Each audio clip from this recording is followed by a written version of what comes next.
Well folks, it's that time again, isn't it?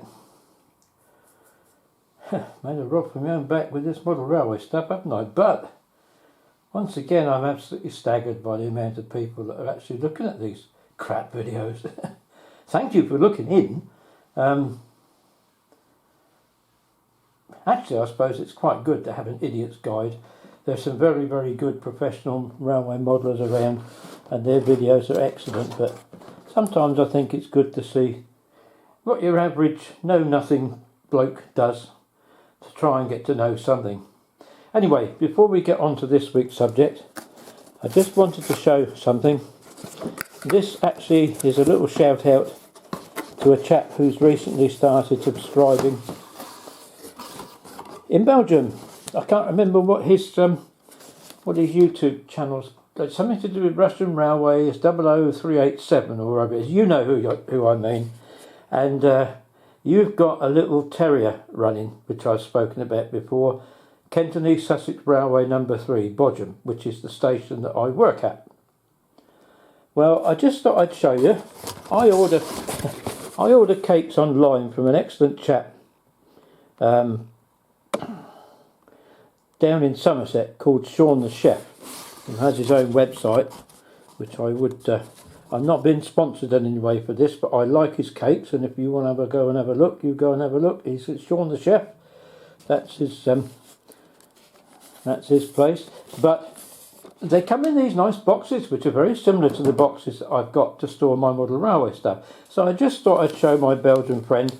Look, here's my number 3. But also, this box is big enough to be able to store a Kenton Sussex Railway wagon and another one reflecting a local industry. Harvey's the Sussex Brewers, who brew my favourite ale, Harvey's Christmas Ale. Delicious but very strong. I just thought you'd like to see that, and I haven't taken those out of their boxes because it's easier just to store them as they are. I'm unlikely to run them very often. They're more for, keepsake collectible value than anything else, but just thought you'd like to see that. Anyway, this week, I'm not going to mention the title at the moment. We can talk about that later. I'm doing some more unboxings and boxings because one thing I haven't yet got round to is the box here, and I've ordered another one because I don't think this is going to take all my goods wagons.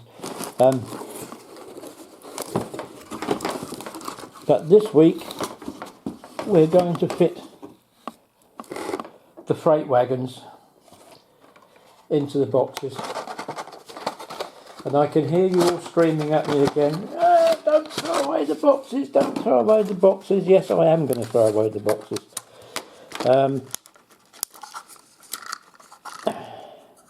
There's a Pickford's wagon, look, with the container on it. I have been doing research online, and yes, the wagons you might lose a little bit more value on, but at the moment coaches are in great demand, and some of them are going for silly prices. So you have to weigh up the equation, space versus value. And at the end of the day, I need to save some space. Here's another private owner wagon, Welford and Sons. I'll have to put them in sideways. Will they fit? Yes, put them in sideways. Yeah, that'll do. As I say, I've weighed it all up, and with many things, especially the locomotive, I would recommend that we keep them in their original boxes because that's the way they tend to hold their value. But I don't think it's quite so important with the coaches. Obviously, if you can, then do so. But if you want to run a rake of 4 or 5 coaches behind a loco, and every time you want to run the train, you've got to undo 5 boxes. Get the carriages out. They might have inserts, they might have all sorts of things in there that you've got to fiddle fart around with. And then when you're finished, you've got to put them all back again. One box, they're all in the box, You open one box, you get them out, you do what you need with them, you put them back in one box. From an operating point of view, that is preferable to keeping them all in their original boxes. But at the end of the day, it's your own personal preference. This is one that has a nod to the Great Central Railway. Another very, very good preserved railway. This one is Mount Sorrel granite. You know, I do wonder sometimes if we're going overboard with the amount of packaging we're putting for simple things like trucks. Is it an excuse to charge an over-the-top price for them? I don't honestly know. The problem is here, of course, whereas you would think you could get 4 in, I can only get 3 in that one. Maybe if I have an idea. Take that one out and put that in there. I've got a wagon that will go in that little corner. Whoops-a-daisy. The camera's got hiccups. Now, I've spoken about the Great Western Railway's classification for different wagons. D, E, F, G, call it what you like. This one is a fruit D, for carrying, exactly as its name suggested, fruit. And that will fit very nicely in that little hole there. Yes, there's only going to be room for one more, I think, in there. So what I'm going to do,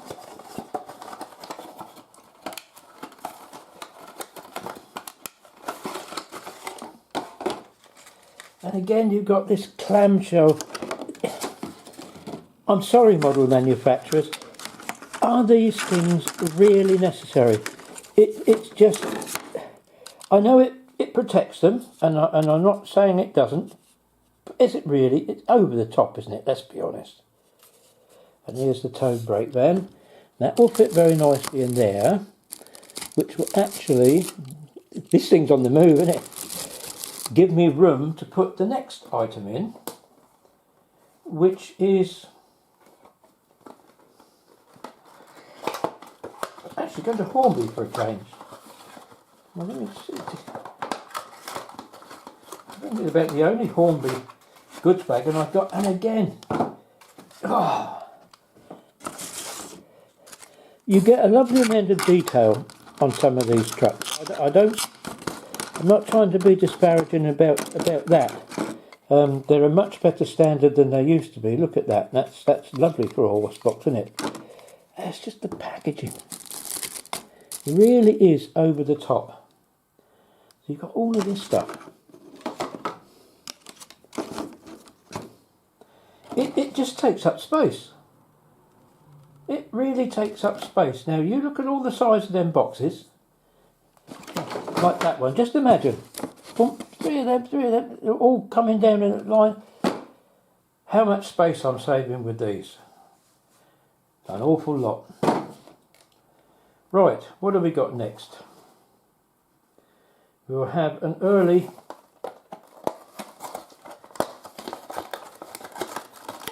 BR ventilated box bag. Oh, look, more. You do get just a little bit weary of having to almost break into these things, but that's a nice model. There we go. That'll fit into there.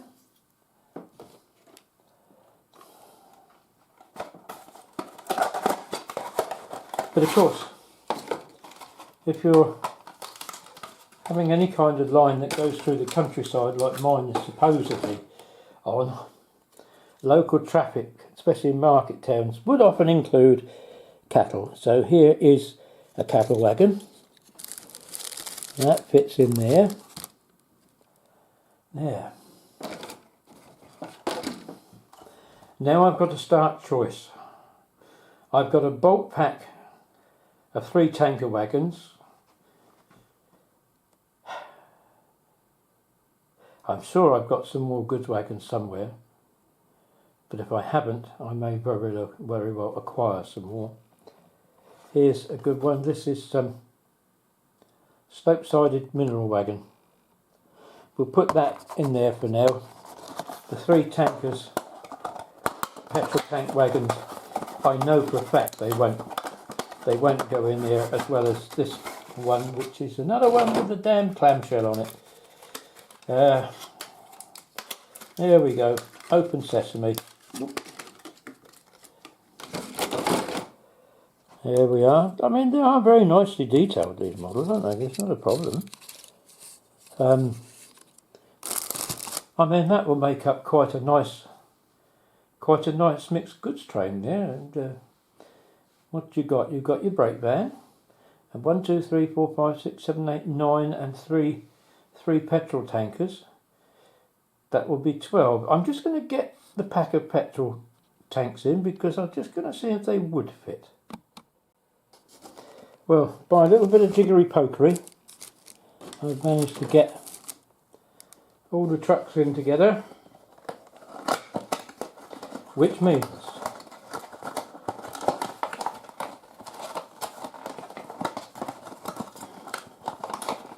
that I can now, if I can get the damn thing open,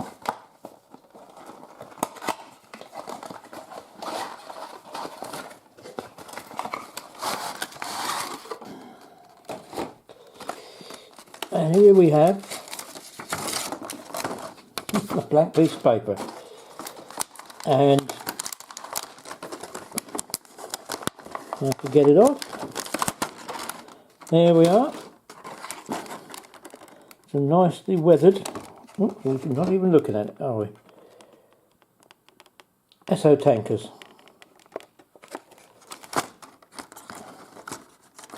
And because of the size of them,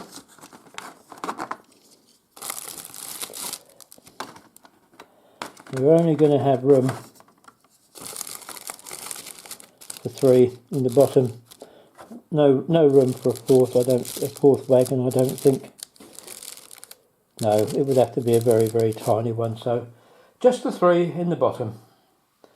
But there we have it. 3, 5, 9, 12 wagons and a goods van. And there you have a little branch freight train. How about that? However, once again, you will want to see something running, won't you? It's not going to be these. I've got something else up my sleeve for you. See you in a bit, as they say in some parts of the country.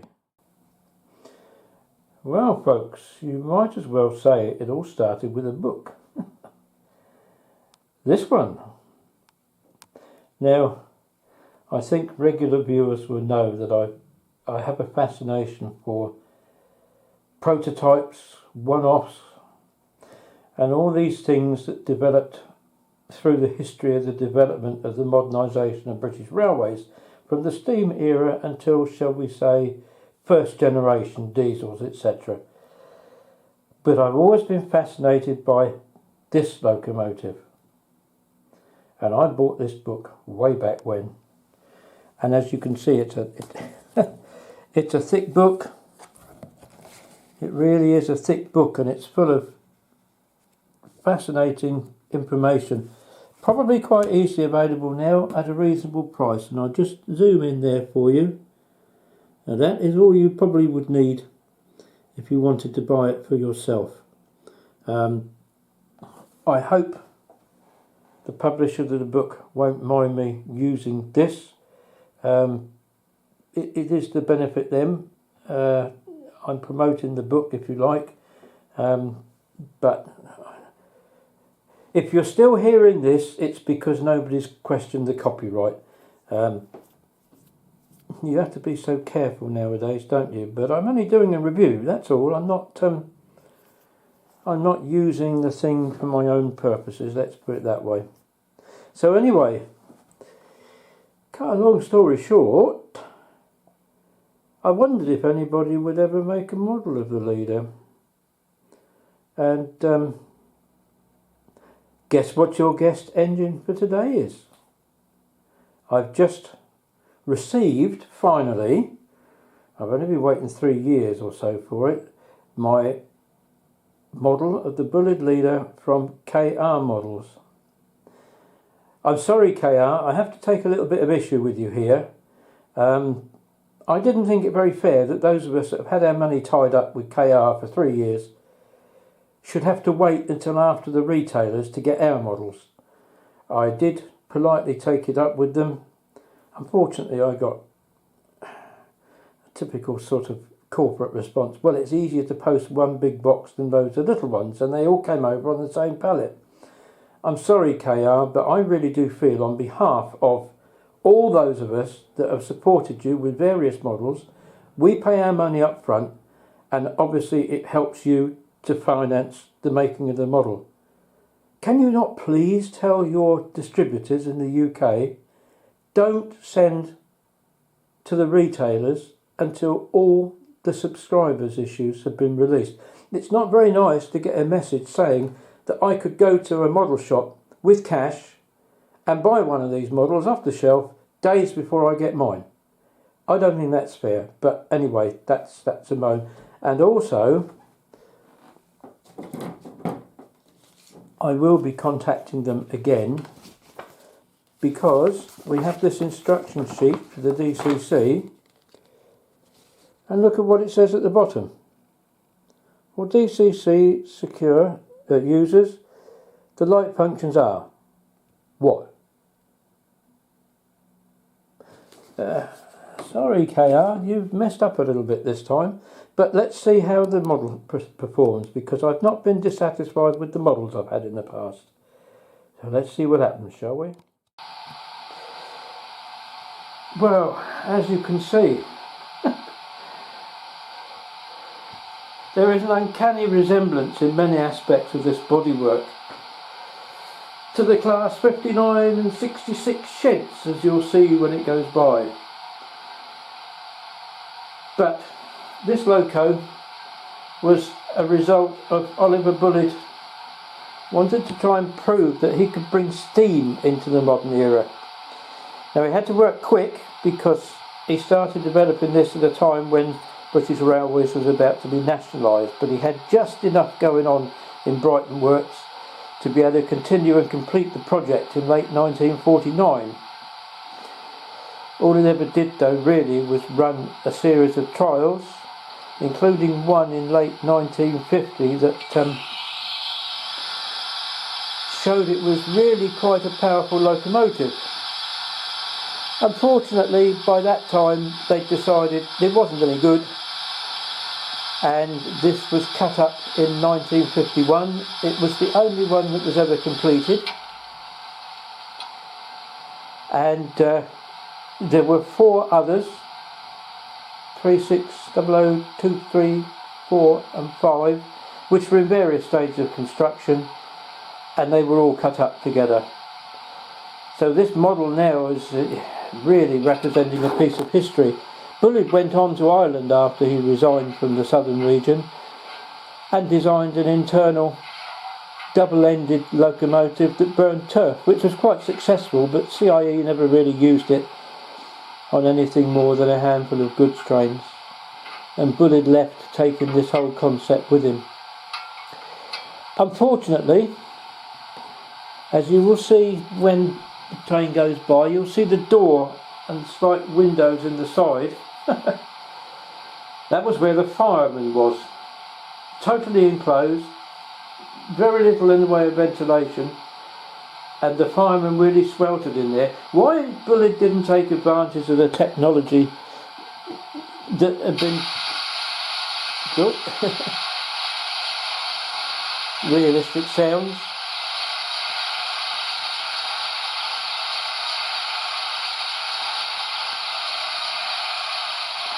Why he didn't take advantage of the technology from such people as Sentinel for automatic feeding of the coal, I really don't know. all I can tell you is if we'll move our way along the side here. I hope you can hear me above that noise. There's the contours of the body, and there is where the poor fireman was stuck. On the other side there's no windows, no ventilation, nothing. And here's the coal hopper on the top. Very, very strange beast. And as you'll see, quite a provision for an arrangement of lights on the front. But of course you will want to see it running. And so let's put this back and we'll give it a whirl, shall we?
Pretty realistic.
Well, there you go. Oliver Bulleid's Leader class. What did he want to achieve? Well, he was trying to produce what in those days was a very modern steam locomotive, which eliminated the need for turntables, could be driven from either end. In that he succeeded. Unfortunately, he created almost inhumane conditions for the firemen, and there were a lot of objections because of that. Yes, it was powerful, and because it was a steam locomotive, the wheel arrangement was numbered in steam terms. It's called an 0660. But there are no coupling rods because the axles were driven by chains for supposed greater efficiency. It was and remains a very unique machine, and in many ways was too advanced for its time, but on the other hand I can't help thinking that if we'd have gone back a few years and took some of the technology from, as I say, Sentinel of the 1930s, he might have produced something which proved to be a lot more successful. But a unique model, and to be fair to KR, it's running perfectly on my layout, no problems there, and I consider that worth the money. Shame about the customer service, but there you go. So I hope you've enjoyed having a look at this. I'm very pleased with the model, and it's part of a unique period in British Railways history. So thank you for watching, and we'll see you next time.